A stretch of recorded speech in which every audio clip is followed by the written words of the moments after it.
nuestro invitado, el ingeniero Pablo Gerves, quien nos está acompañando ya en los estudios de la W. Estaremos discutiendo sobre el llamado, conocido impuesto verde. Es un nombre un poco más técnico, no obstante, la gente se ha familiarizado con ese nombre.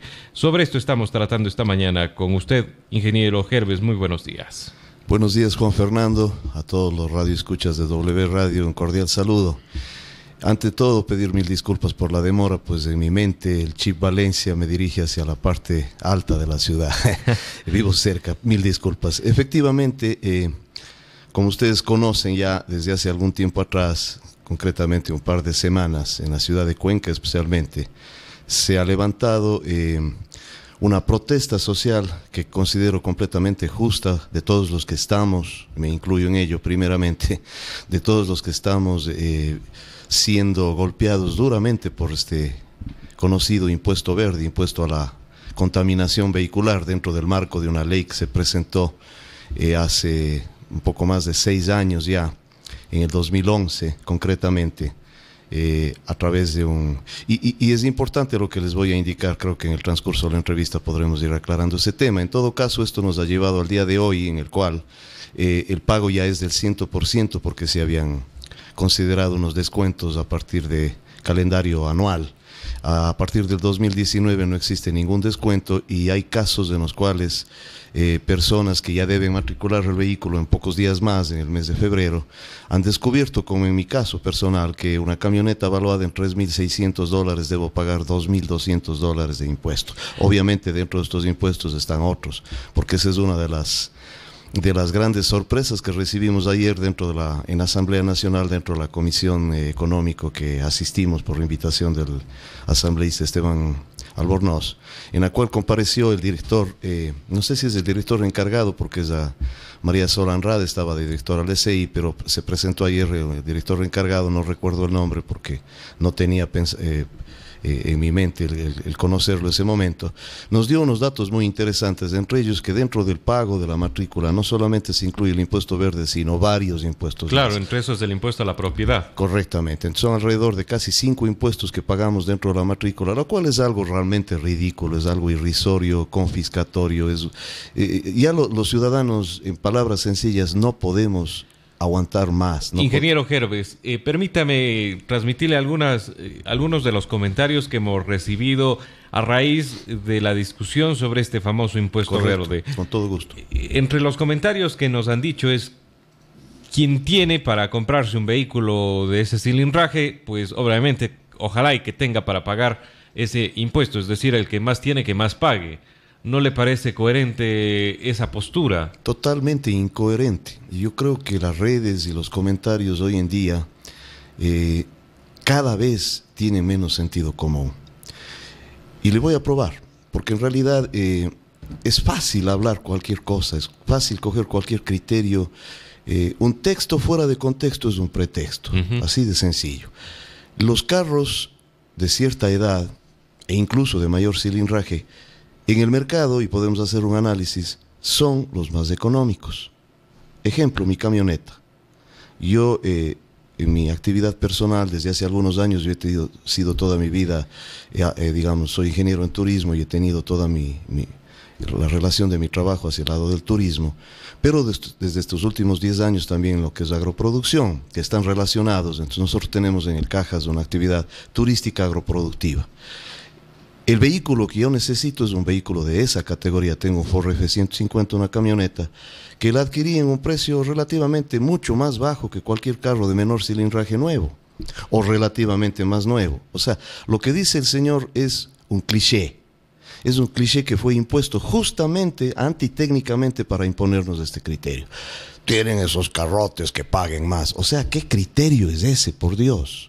¿Qué criterio? ¿Con qué simpleza mental uno afirma eso? Y por último, y más importante aún, se ha dicho, esos carros contaminan más. Ayer estuvo un técnico mecánico automotriz en la asamblea, que demostró que existe una ley física de la naturaleza en la combustión, que da lo mismo la combustión creada por 1 centímetro cúbico. O sea, me voy a explicar. Por cada centímetro cúbico se produce una combustión y ese centímetro cúbico es igual en un carro de 10 centímetros como en uno de 1000 centímetros o de 10.000 centímetros. La combustión es exactamente igual, como la ley de la gravedad. Una bola gigantesca cae al mismo tiempo al suelo que una bola pequeña.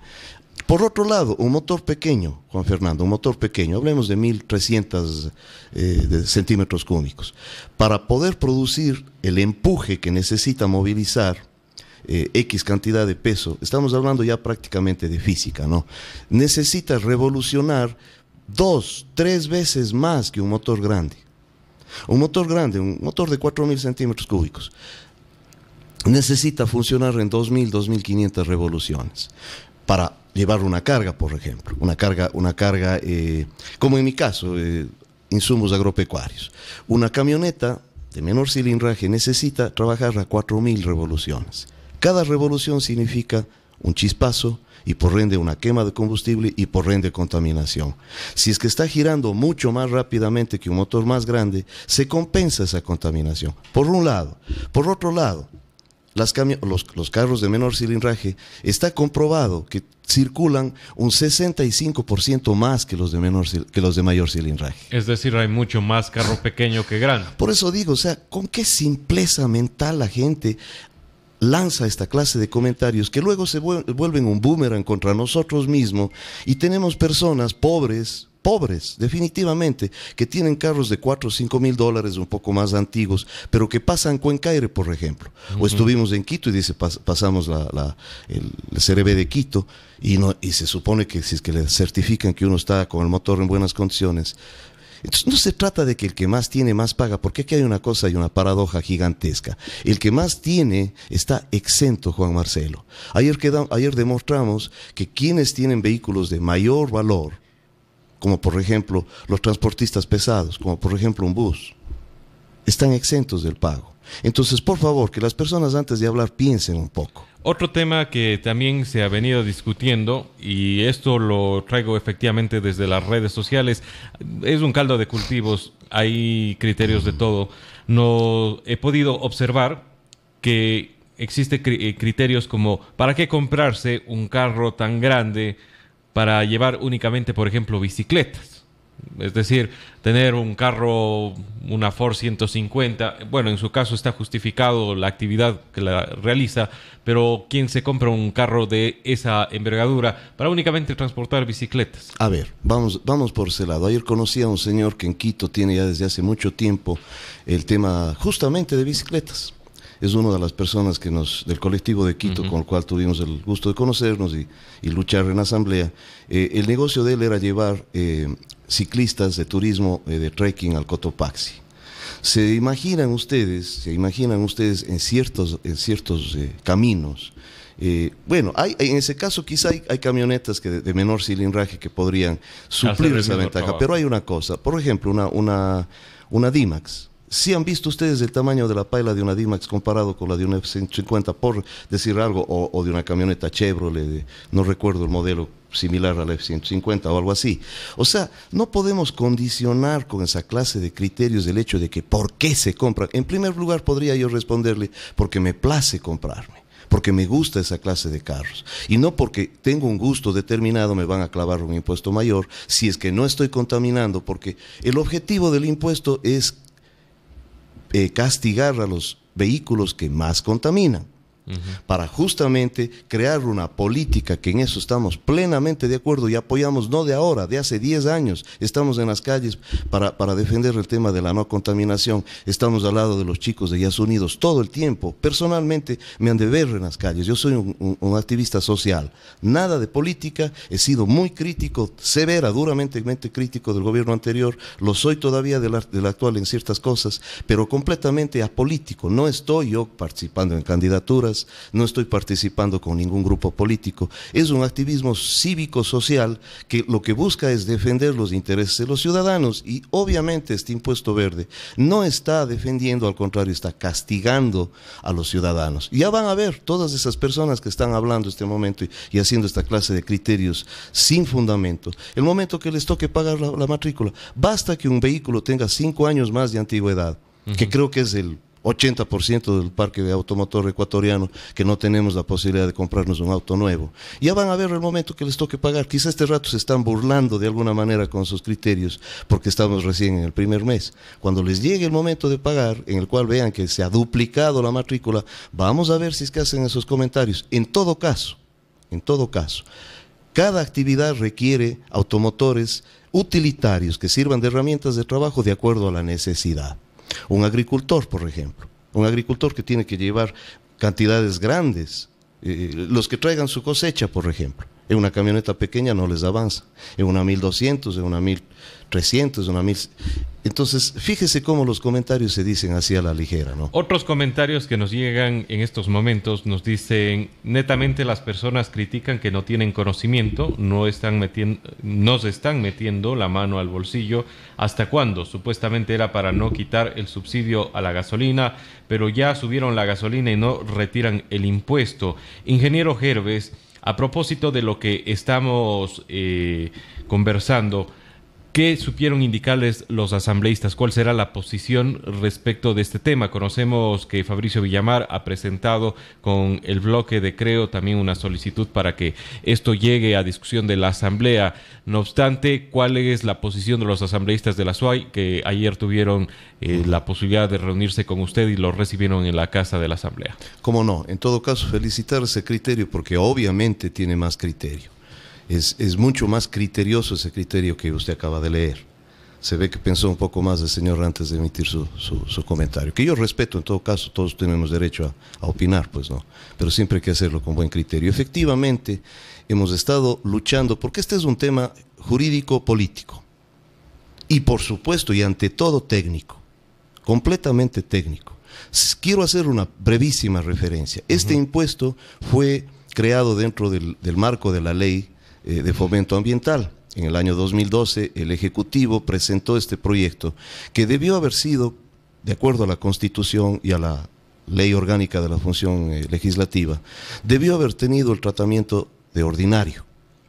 Pero el Ejecutivo lo catalogó de económico urgente, sí es. Pero de forma inconstitucional lo mandó. Sabemos que estaba en plena vigencia la Revolución Ciudadana y la voz del Fiura se hacía respetar a rajatabla.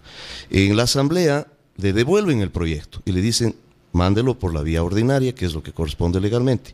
Insiste el gobierno como económico urgente y la comisión que tenía que conocer esa, presidida por Paco Velasco, su colega de Radio La Luna, nunca reúne a la comisión. De tal manera que la Asamblea no conoce en el Pleno, no se debate esta ley, no se enriquece con criterios que hubiéramos podido estar dando las personas que podríamos haber estado siendo afectadas, y pasa por el Ministerio de la Ley. En la Constitución, el artículo 140 dice que cuando una situación como esta se da, el presidente o la presidenta, dice, porque es la Constitución de las y los, podrá presentar, o más bien dicho, ejecutará como una ley decreto. El mismo artículo 140 al final dice que cuando esta situación se da, la Asamblea en cualquier momento, no le pone un término, podrá rever, podrá reformar o podrá derogar esta ley decreto. Entonces, al encontrar este resquicio legal en estos días, por la presión que nosotros hemos hecho y por los análisis jurídicos que hemos hecho, los asambleístas de Creo, Homero Castañer y Fabricio Villamar. Homero Castañer es ingeniero automotriz y él se sintió dolido personalmente porque conoce el tema técnicamente.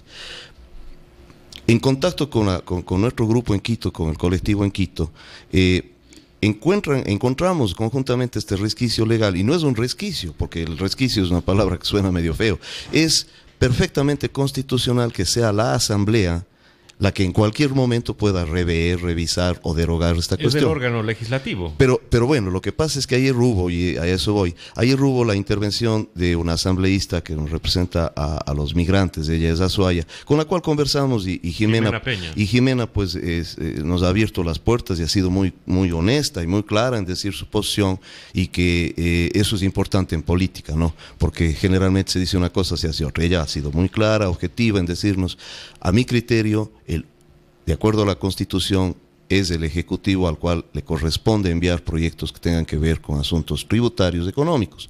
Pero quizá no leyó bien esta parte de la Constitución en la que sí le permite a la Asamblea.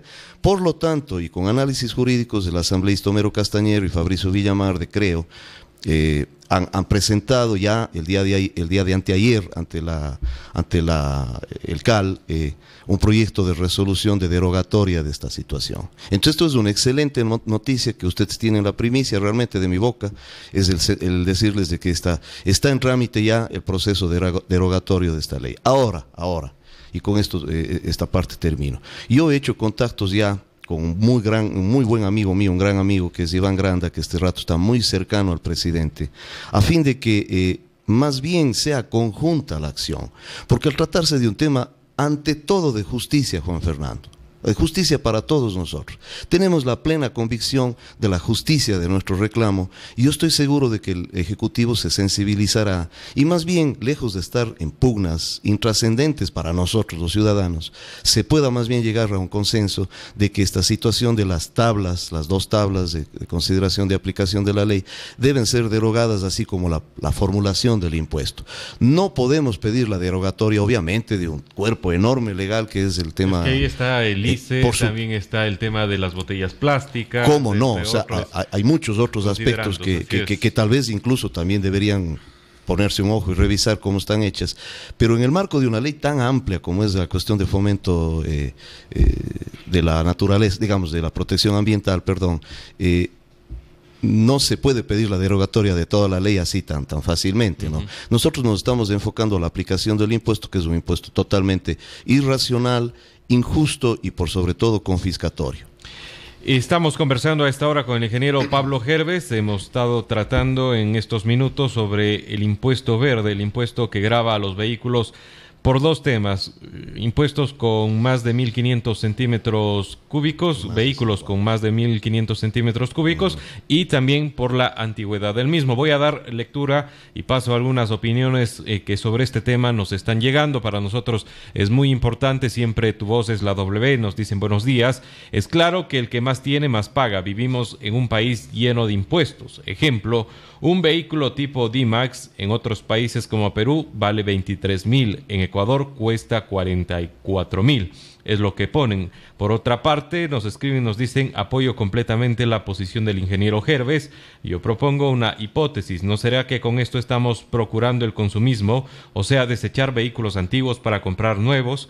Las personas que por cualquier motivo tenemos vehículos de mayor cilindraje ya pagamos más cuando ponemos combustible. Opinan.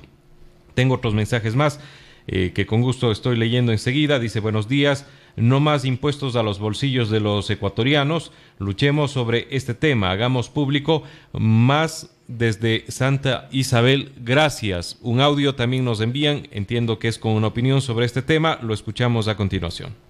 Buenos días, licenciado. Por favor, gracias por tener la oportunidad siempre de comunicarnos por el medio de comunicación suyo, que es muy prestigioso y tenemos muchísima audiencia. Hablando sobre el impuesto verde, yo estoy de acuerdo totalmente que exista el impuesto verde, pero ¿cómo se invierte ese dinero de lo que se cobra el impuesto verde? Desde el momento que se creó el impuesto verde hasta la fecha no tenemos nosotros absolutamente nada que diga: con estos dineros son transparentes, con estos dineros son los que se ha reforestado, los páramos se ha reforestado en los cantones, en diferentes lugares donde que se haya una reforestación y diga: vamos a mejorar el medio ambiente, o aquí mismo en la misma ciudad, a los alrededores de nuestra ciudad, donde que podamos plantar árboles, pero árboles que sean de ese lugar, no otros árboles donde que en vez de dar oxigenación destruyen la naturaleza. Entonces, si no tenemos nosotros una utilización de esos impuestos que pagamos, ¿para qué seguimos pagando? ¿Dónde está una transparencia de que en tal cosa se empleó eso? No tenemos ninguna muestra de que esos dineros se utiliza en la reforestación. Todo se lleva el Estado central, centraliza sus dineros y no sabemos qué es lo que hacen. Estábamos escuchando y hemos leído opiniones de varios ciudadanos. También nos acaban de mandar otro mensaje. Nos dicen: buenos días, mi vehículo es 1.600, Mazda camioneta. Salió de pagar $360. Si es de cilindraje que no pasa los 2.000, es la manera de meter la mano al bolsillo. Nuevamente, este impuesto se paga a partir de los 1.500 centímetros cúbicos y también de acuerdo a la antigüedad del vehículo. Estamos conversando con el ingeniero Pablo Gerves a esta hora sobre el impuesto verde. El día de ayer fue recibido en la Comisión Económico de la Asamblea Nacional. Se ha tratado este tema. Él nos está contando de que se está planteando la derogatoria por parte de un bloque de asambleístas.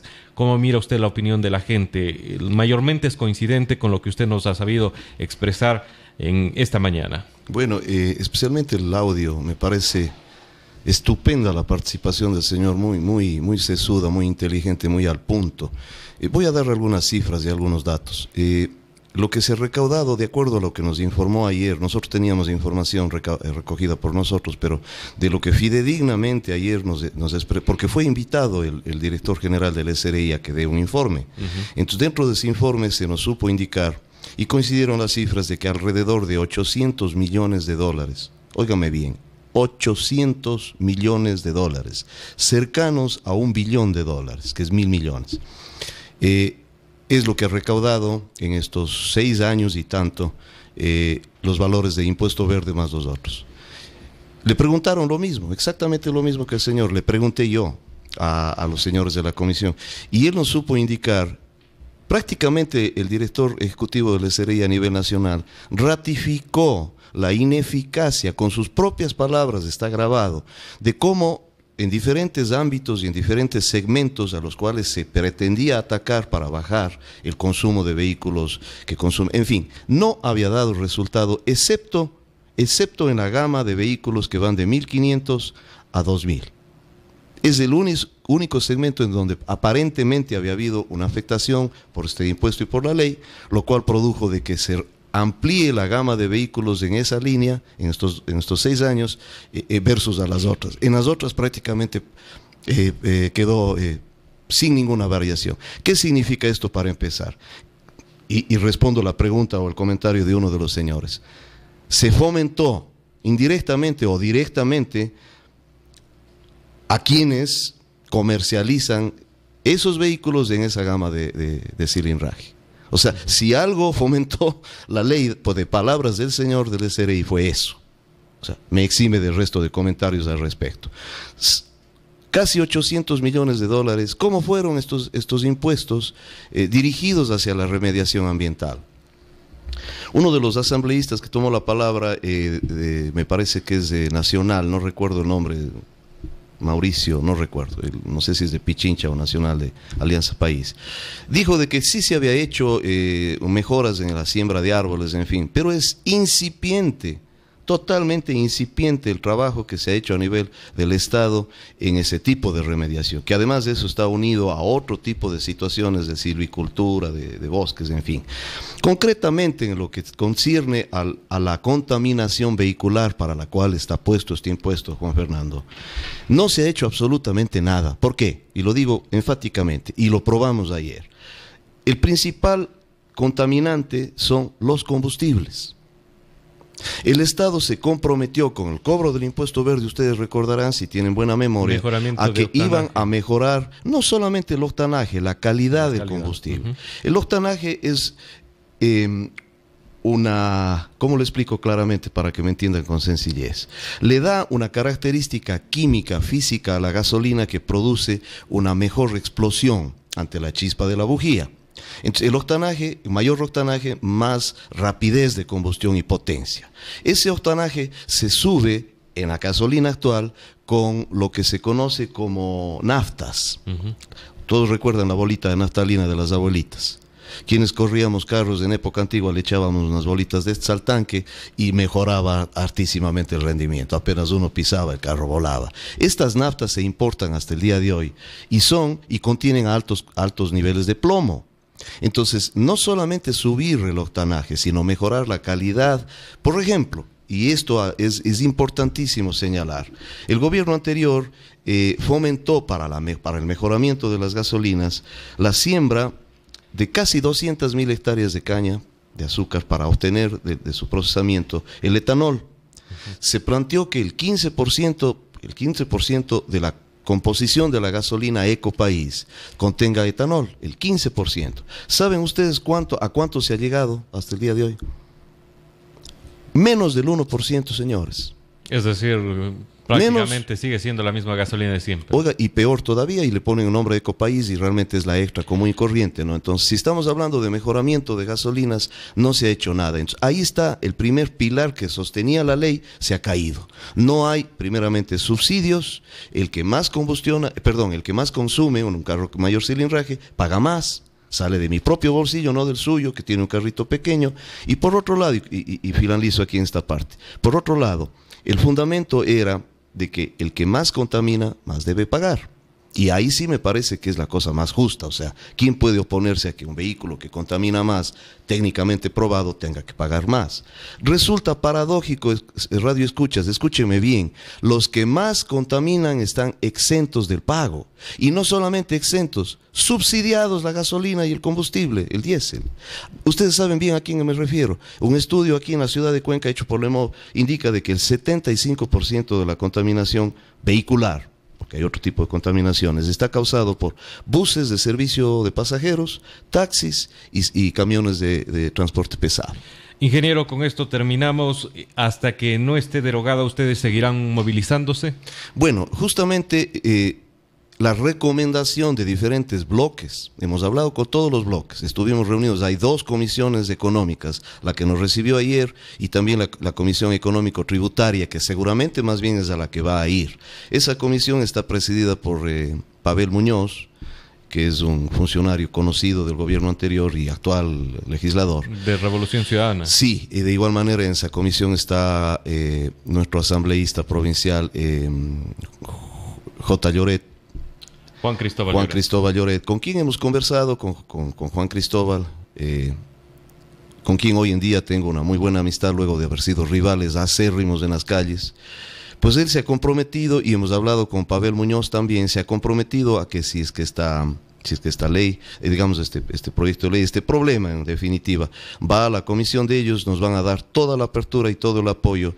Y es importantísimo, el asesor jurídico de esa comisión, doctor Álvarez, fue quien nos dio la salida legal para el tema de poder plantear directamente como asamblea. Entonces, Pavel Muñoz, tanto como Pavel como Jota, que nos habló del caso de su hermano que tiene en Putuxí una propiedad y que dijo, pues la única forma de llegar es con una camioneta enorme allá, están completamente abiertos y más que abiertos, conectados con el justo reclamo. Entonces, en cualquiera de las 2 comisiones que vaya este problema, estamos seguros de que vamos a seguir luchando. Y por supuesto, todos ellos mismos nos han dicho de manera racional, ordenada, en base al derecho constitucional que tenemos de reclamar, ustedes tienen que seguir haciendo presión política en las calles. Eso es justo, el reclamo es totalmente justo y eso es lo que vamos a seguir haciendo.